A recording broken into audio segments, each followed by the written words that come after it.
আজকে সবার জন্য নতুন আরেকটা ওয়াল ডেকোরের ভিডিও নিয়ে আসছি।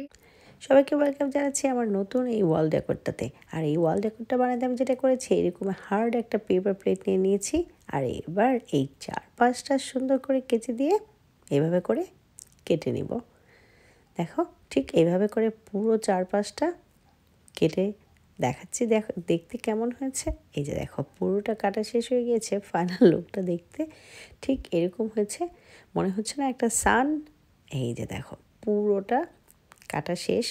এবার যেটা করব, আমি এই প্লেটের মাঝখানে একটা সার্কেল করে, তারপর আমি লাস্ট টাইমে আমার একটা ওয়াল ডেকোর বানিয়েছিলাম, ওটাতে ইউজ করেছিলাম কিছু ছোট ছোট লাইক বিটসের মতোই দেখতে। এগুলো হচ্ছে লাইক মিষ্টি বাতাসা। এই বাতাসাগুলো কেউ খায়নি, ওগুলো পড়ে আছে, তাই ওগুলো দিয়েই আজকে এই ডিজাইনটা করব। গ্লু দিয়ে এখন সুন্দর করে চারপাশে এরকম একটা সার্কেল বানিয়ে নিব। এই যে বলছিলাম না বাতাসার মতো দেখতে, নিশ্চয়ই চেহারাটা দেখে অনেকেই চিনতে পারছে এটা কী জিনিস। এটা মিষ্টি খেতে। এই যে দেখো, পুরোটা সার্কেল করে এবার ঠিক মাঝখানটায় সবগুলো একইভাবে গ্লু করে বসিয়ে দিব। এই যে দেখো, পুরোটা বসানো শেষ। এটার ফাইনাল লুকটা দেখতে কেমন হয়েছে। এখন এটা কালার করার পর এটা পুরো চেহারাটাই চেঞ্জ হয়ে যাবে।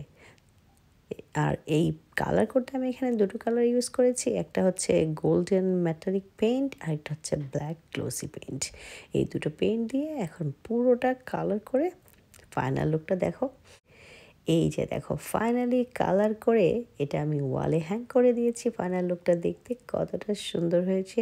তো এটাই ছিল আমার আজকের ইজি সিম্পল হাতের কাছে পাওয়া জিনিস দিয়ে বানানো ওয়াল ডেকোর। আশা করি ভালো লেগেছে। সবাই ভালো থেকো, আবারও দেখা হবে।